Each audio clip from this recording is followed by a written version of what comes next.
So good morning everyone. The previous lecture आपण काय घेतलं होतं बघितलं होतं what is mean by data knowledge and information. ठीक आहे, यामध्ये कोणाला काही शंका एनी डाऊट्स असतील तर आपण काय करू नेक्स्ट कंटिन्यू चालू करू the role of mathematical models. Now we see the what is the role of mathematical models in data science. What is the role of mathematical models in data science. So mathematical models are and algorithms helps to decision makers to extract information and knowledge from the data through the means of business intelligence system. म्हणजे mathematical models आणि algorithms using this concept the data science or analysts can extract the information from that knowledge and data. म्हणजे त्या डेटामधून तुम्हाला काय करणार information काढून देतील त्यातनं त्यातून काय करते ते नॉलेज प्रोड्यूस करून तुम्हाला देतील. कशासाठी? की तुम्हाला पुढे डिसिजन घेण्यासाठी की तुमच्या यूजसाठी. Using the business intelligence system. कशाचा वापर करून? बिझनेस इंटेलिजन्स सिस्टमचा यूज करून काय करेल मॅथेमॅटिकल मॉडेल अल्गोरिथम्स काय करतील तुम्हाला? तर एक मीन किंवा एक इन्फॉर्मेशन किंवा एक नॉलेज तुम्हाला प्रोड्यूस करून देतील की ज्याच्यावरून तुम्हाला काय करता येईल डिसिजन घेता येईल. मग ते कोणाचा यूज करणार आहेत? बिझनेस इंटेलिजन्स सिस्टमचा यूज करून. नेक्स्ट काय दिले बघा. Data can be graphically represented by histogram, whereas more elaborate analysis requires development and advanced learning models. Data काय होणार आहे तुमचं ग्राफिकली रिप्रेझेंट केलं जाणार. सपोज तुम्हाला आता सांगितलं की इयर वाईज तुमच्याकडे किती ऍडमिशन झाले किंवा तुमचं इयर वाईज तुमचा परफॉर्मन्स किती आहे. तर ओरली सांगण्यापेक्षा टेबलर फॉर्ममध्ये सांगण्यापेक्षा ग्राफिकली दाखवलं चार्टमध्ये वगैरे दाखवलं तर खूप ते इम्प्रेसिव्ह वाटतं आणि पटकन ग्रास्प होतं. बरोबर आहे. मग ते वेगवेगळ्या ई लर्निंग मॉडेलचा वापर करून आपण काय करतो किंवा ॲडव्हान्स लर्निंग मॉडेलचा यूज करून ते काय करतो आपण हिस्टोग्राम थ्रू आपण डेटा तुमचा रिप्रेझेंट करतो. Generally business intelligence system is use to promote a scientific and rational approach of organizations. काय सांगितलं? Generally BI systems is used to promote scientific and rational approach of organization. त्यांच्यावर प्रत्येक गोष्टीचा scientific आणि rational approach तो काय करतो produce करून देतो. प्रत्येक BI सिस्टमचं काय करतो तुमचे जे काही बिझनेस असतात किंवा ऑर्गनायझेशन असतात त्यांना प्रत्येक गोष्टीकडे सायंटिफिकली आणि रॅशनल अप्रोच करून रॅशनल अप्रोचचा वापर करून त्यांचे दृष्टिकोन किंवा त्यांचे काय अप्रोच काय करतात ते क्रिएट करतात. Example spreadsheet is use to estimate the effects on the functional in interest rate. With the help of that decision makers can generate the mental representation of financial follower process. ठीक आहे. मग ते काय करतात ते expression use करून तुमच्याकडे काय इंटरेस्ट रेट जे असतं ते एक तुम्हाला चार्ट किंवा एक टेबल क्रिएट करून दाखवतात की ज्याच्यावर तुम्ही काय करू शकता पुढची जी पॉलिसी आहे ठीक आहे डिसिजन मेकिंग पॉलिसी इंटरेस्ट रेटची तुम्ही डिसाईड करू शकता. Classical scientific fields such as physics have allows re- resorted to mathematical models for the abstract representation of real system. Okay. तुमचे ॲबस्ट्रॅक्ट म्हणजे काही अगोदर पण होते फिजिक्सचे किंवा काही दुसरे काही टेक्निक्स होते त्याचा यूज करून सुद्धा तुम्ही काय करता डेटा प्रोड्यूस करत होता किंवा तुम्हाला इन्फॉर्मेशन तुम्ही जनरेट करत होता. Other areas such as operations research have instead made full use of applications of scientific models and mathematical models to do the study of artificial system. For example, public private organizations. काय दिले आणखीन दुसरे जे area आहेत ते काय करतात operation research आणि instead of full use of application of scientific model म्हणजे सगळं पूर्ण मॉडेल वापरण्याऐवजी ते काय करतात काय त्यांना जेवढं हवं आहे आणि त्यांना जेवढं रिक्वायर्ड लागणार आहे तेवढंच डेटा आणि तेवढ्याच पद्धतीने त्याचं काय करतात ते यूज करतात. कोण करतात तर पब्लिक आणि प्रायव्हेट ऑर्गनायझेशन्स करत असतात. The characteristics of business intelligence analysis, which is used for summarizing the systematic, are as follows. They identify the objectives of analysis and performance indicators which used for identifying, evaluating alternative options. म्हणजे आता कसं आहे, काही business इंटेलिजन्सचे characteristics म्हणा किंवा त्याचे जे काही सिस्टमिक अप्रोच आहे, ते समरीच म्हणजे तुमचे काय पुढे ऑब्जेक्टिव्हज दिलेत. त्यातलं पहिलं ऑब्जेक्टिव्ह काय? They identify the objective of analysis and performance indicators which is used for identifying and evaluating alternative of options. म्हणजे काही अल्टरनेटिव्ह ऑप्शन्स असतात किंवा अल्टरनेटिव्ह ऑप्शन अवेलेबल होतील का? म्हणजे त्याचं मेन ऑब्जेक्टिव्हज काय? BIचं मेन ऑब्जेक्टिव्ह काय तुम्हाला एनालिसिस आणि परफॉर्मन्स इंडिकेटर ह्याचा वापर करून तुम्हाला काय करणार आहे ते डिसिजन घेण्यासाठी तुम्हाला वेगवेगळे अल्टरनेटिव्ह ऑप्शन्स तुम्हाला काय करणार ते प्रोव्हाइड करून देणार. वेगवेगळे अल्टरनेटिव्ह ऑप्शन्स तुम्हाला काय करणार ते प्रोव्हाइड करून देणार किंवा अवेलेबल करून देणार आहेत. Okay, this is the main objective of business intelligence system. Then mathematical models can be developed by exploiting the relationship of parameters of system control, also the parameters of evaluation matrix. ते काय करतात mathematical models काय करतात are can be developed by exploiting the relationship between. मग ते काय करतात तर तुमच्या सिस्टीम कंट्रोल्स आणि जे पॅरामीटर्स असतात जे त्यांच्यामध्ये एक रिलेशन क्रिएट करून तुम्हाला डेटा जनरेट करून देण्याचं काम करत असतात. Finally, on the basis of variations in the control variable and changes in the parameters, the effects of performance can be determined. मग शेवटी काय आहे तर तुमचे जे काय तुमचे व्हेरिएबल्स असतील किंवा पॅरामीटर्स असतील त्यामध्ये तुम्ही बदल केला तर ते काय त्यात त्याचा परफॉर्मन्स कसा होतो, व्हेरिएशन्स कसं होतात ते तुम्हाला डिटरमाइन करून देऊ शकतात. म्हणजेच आता कसं आपल्या ह्या टॉवरला आता 1000 कॉल मोबाईलचे सिग्नल्स येतात. सपोज 2000 मोबाईलचे सिग्नल्स आले तर त्याचा परफॉर्मन्स कसा असणार? तर ते तुम्ही व्हर्चुअली काय करू शकता, ह्या कॅल्क्युलेशनचा उपयोग करून काय करू शकता, तुम्ही ते डिसाईड करू शकता किंवा ठरवू शकता होईल का नाही. होत नसेल तर तुम्हाला दुसरं अल्टरनेटिव्ह शोधावं लागेल. काहीतरी त्याला सजेशन्स किंवा आणखीन काहीतरी अल्टरनेटिव्ह तुम्हाला द्यावा लागेल. ठीक आहे. तर अशा पद्धतीने तुम्ही काय करू शकता, डिसिजन मेकिंग काय करू शकता युजिंग दिस मॅथेमॅटिकल मॉडेल. म्हणजे प्रिडिक्ट करणे किंवा दुसरं काय असेल ते डिसिजन घेणे यासाठी काय करतो आपण या मॉडेल यूज करून काय करू शकतो, आपल्याला हवं ते डिसिजन आपण घेऊ शकतो. नंतर what is the business intelligence architecture? Now we discuss what is the business intelligence architecture. So following diagram shows the character architecture of business intelligence system, which is consist of three major components. They are as follows. So architecture can be divided into three different main components, and they are as follows. The first is the operational system and external data.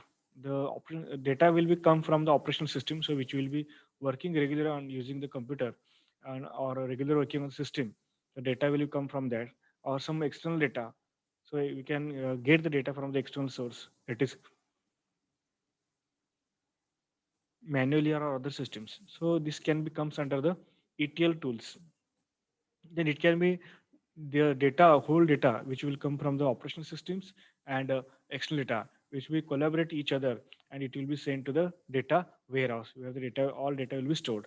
Then again, it will be categorized using the logistical, marketing, and performance evaluation. So depending on that categories, we can divide our data, which will be stored in the data warehouse. Then after, lastly, the output will be multi-dimensional cubes, exploratory data analysis, time series analysis, data mining, and operational.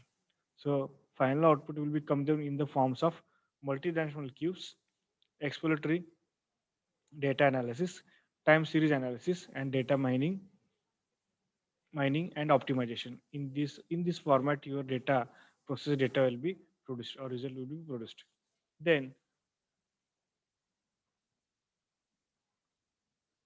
the main components of business intelligence system. So in the diagram, we see the what are the main components of business unit system. The first one is we go through top to bottom. The first is or bottom to top because we start with the data source, operational data, documents, and external data. Initially, we can collect the data. Then the data will be stored in the data warehouse and data mart, that is multi-dimensional cubes analysis. Okay. Initially, when we have to analyze some data or process some data, so we have to collect the data from the different source. The first source is operational data, second is documentation, and last one is external data. Then when we initially collect all the data, when we finishes the collecting the data, then after that we store the data in the form of data warehousing. Okay, they in data warehouse or in data mart, and they are converted in the form of cubes, data cubes. That can be converted into the multidimensional cube analysis. Okay, so then after that the data exploration. Okay. Then after the storing the data, we can statistical analysis and visualizing the data. We can process the next technique, that is we can do the statistical analysis of that data and visualize analysis of that data. Okay. Then data mining. So the next stage is data mining. So when it produces the models, then data mining can model apply the models for that learning from the data. After completing the data exploration, data mining can produce the models from the learning from data. They can produce the different kinds of models, which will be data provided by the data exploration. Depending on the data, they can create a different kinds of models. After creating the models, they go for the optimization. After creating models, they optimize the data, that is in the form of information, in the form of knowledge, the summary of data, the whole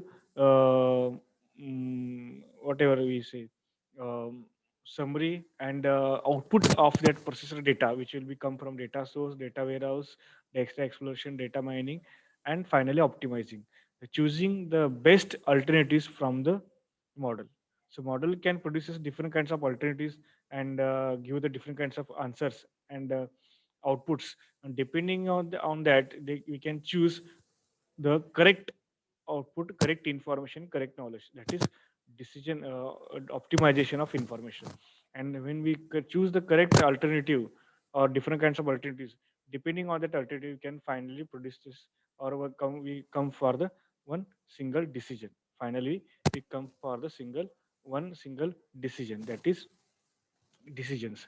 So these are the main components of business intelligence. Okay, main components of business intelligence. Again I will explain. The first one is म्हणजे first one is data source. पहिलं काय data source आहे की वेगवेगळ्या source कडून तुम्ही data काय करता, कलेक्ट करता. मग ते ऑपरेशनल डेटा असेल, डॉक्युमेंट्स असतील तुमच्याकडे ऑलरेडी स्टोअर केले डॉक्युमेंट्स असतील, किंवा एक्सटर्नल डेटा म्हणजे तुम्ही बाहेर कुठून ते डेटा काय करता तुम्ही ऍक्सेस करून घेता. तर ह्या सगळ्यांचा यूज करून तुम्ही काय करता, डेटा ऍक्सेस करता. When we collect the all the data, when we access all the data, after collecting the data, we can store that data into the data warehouse. You can store that data into the data warehouse, okay, or data mart. That in that when we store that data mart and data warehouse, the data will be converted in the form of multidimensional cube and analysis. After the analysis म्हणजे analysis करून त्याचं काय होतं, multidimensional क्यूबमध्ये convert केलं जातं. त्याच्यानंतर काय, data exploration. एकदा तुम्ही डेटा वेळेस त्याचे मॅथमॅटिक क्यूब्स बनवले, तर तो डेटा कुठे जातो, तर डेटा एक्सप्लोरेशनकडे म्हणजे स्टॅटिस्टिकल अनालिसिस अँड व्हिज्युलायझेशनकडे जातो. मग ती डेटा एक्सप्लोरेशन केलं नाही, डेटा एक्सप्लोरेशन होतं, ती प्रोसेस अप्लाय होते. ते झाल्यानंतर काय होतं, ते कशात कन्वर्ट होतं, तर social analytical analysis, sorry statistical analysis and visualization केलं जातं त्यावरती. So after completing the data mining, after completing data mining models for the learning from the data, काय केलं जातं, तुमच्या मॉडेल्स डेटावरून काय मॉडेल्स तुमचे काय तयार केले जातात. तुमच्या मॉडेल्सकडून डेटा तुमचे काय केलं तयार केले जातात. And after completing the data mining, it will be optimization. Second last stage is optimization. It is choosing the best alternative. So model can create the different alternatives depending on the information and knowledge. After completing this process, म्हणजे ही process complete झाल्यानंतर तुमच्याकडे काय होतात, वेगवेगळे alternative येतात, वेगवेगळे results provide होऊन तयार होऊन येतात. आणि रिझल्ट तयार झाल्यानंतर तुम्ही काय त्यातलं बेस्ट चूज करता, म्हणजे ऑप्टिमाइज करता, आणि मग तुमचं फायनल काय करता, तुम्ही डिसिजन घेता. मग ह्या सगळ्या प्रोसिजर नंतर काय होतं, ते तुमचं डिसिजन मेकिंग होतं. आणि तेच तुम्हाला काय दिलं, या थेअरीमध्ये दिलेलं आहे. डेटा एक्सप्लोरेशन म्हणजे काय, डेटा मायनिंग म्हणजे काय, ऑप्टिमायझेशन म्हणजे काय, डिसिजन म्हणजे काय, ते दिले बघा. The top most level of the pyramid is the decision, where we need to select best alternative for decision making process. When the business intelligence methodology is successfully adopt, it helps to make a decisions. म्हणजे तुम्हाला decision घेण्यासाठी काय करायचा उपयोग होतो किंवा उपयोग होतो. ठीक आहे. त्यानंतर काय दिलेलं आहे, cycle of business intelligence analysis. हे बिझनेस इंटेलिजन्स अनालिसिस करतात. मग ते सायकल्स कसे असतात, कसं ऍक्च्युअली ते वर्किंग होतं. ओके,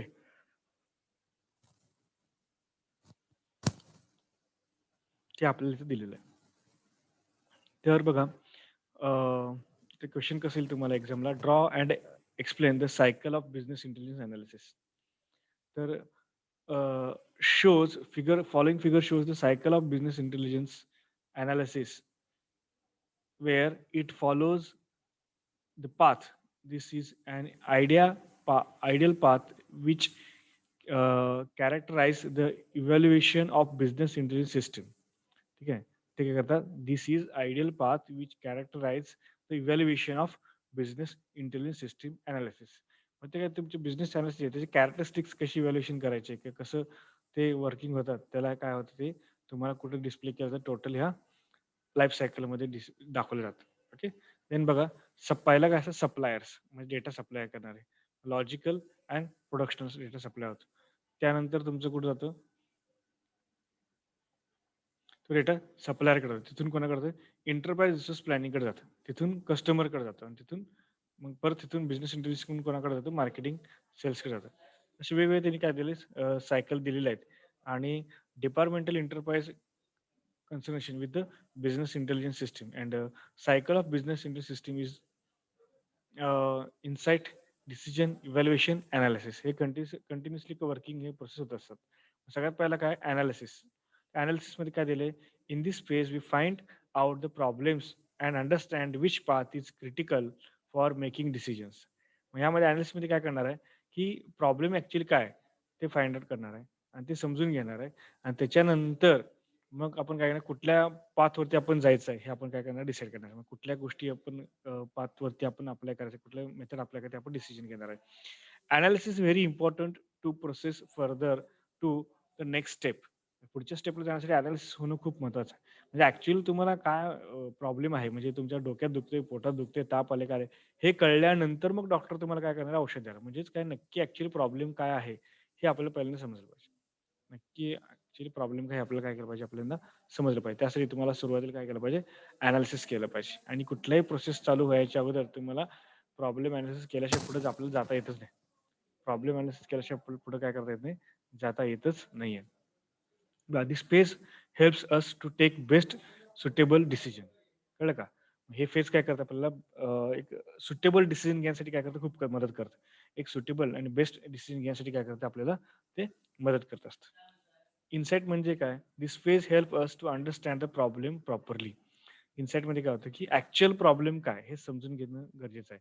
ॲक्चुअल तुम्हाला काय पोटात दुखतं का डोक्यात दुखी किंवा ॲक्चुअल प्रॉब्लेम काय आहे, हे समजून घेण्यासाठी काय करतं, इनसाइट या कन्सेप्ट यूज होतो. For example, if first phase shows the information of many customer who wants to discontinue insurance policy after validity of expiry, and second phase gives the information about the customers which is shared by the customer. Okay, काय सांगितलं? If first phase shows the information of many customer who wants to discontinue the insurance policy after validating the expires. म्हणजे policy expire झाल्यानंतर आपण ते discontinue ते continue करणार नाही. Discontinue ह्याची एक लिस्ट आपल्याकडे आहे. And second phase gives the information about the customer which is shared by the consumer customer. Okay. मग काही दुसरी information shared by the customer he information अशी 2 वेळी इन्फॉर्मेशन तुम्हाला येतात. म्हणजे ॲक्चुअल प्रॉब्लेम काय हे तुम्हाला यामध्ये कळतं.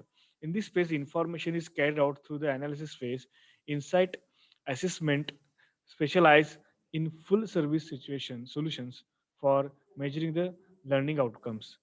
So we provide world-class test instruments support by the high-quality customer service to higher education institution worldwide.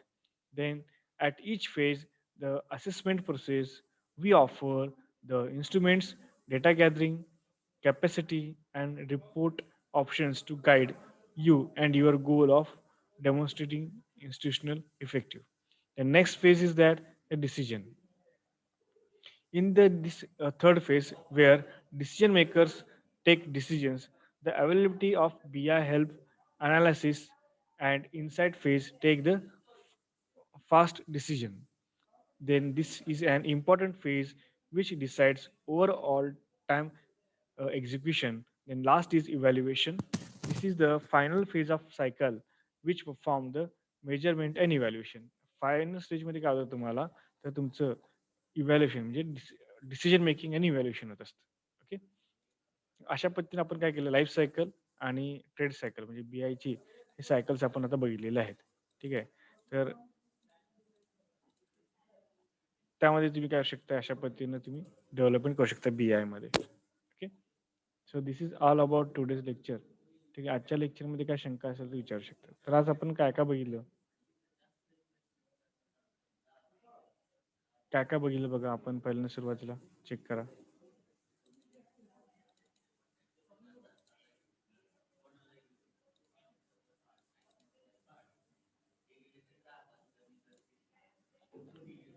तर आजच्या लेक्चरमध्ये आपण पहिलं पिरामिड बघितलं.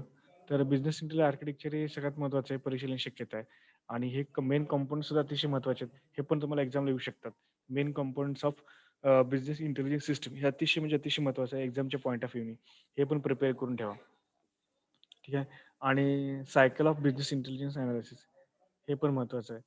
तर हे पण चेक करून ठेवा. ओके. सो तर हे सगळं काय करा तुम्ही स्टोअर करून तुम्ही ठेवू शकता. म्हणजे लक्षात ठेवा की ते तुम्हाला उपयोगाला येणार आहे. ओके. चालेल. कोणाला काही शंका नसेल तर थांबू आपण आज.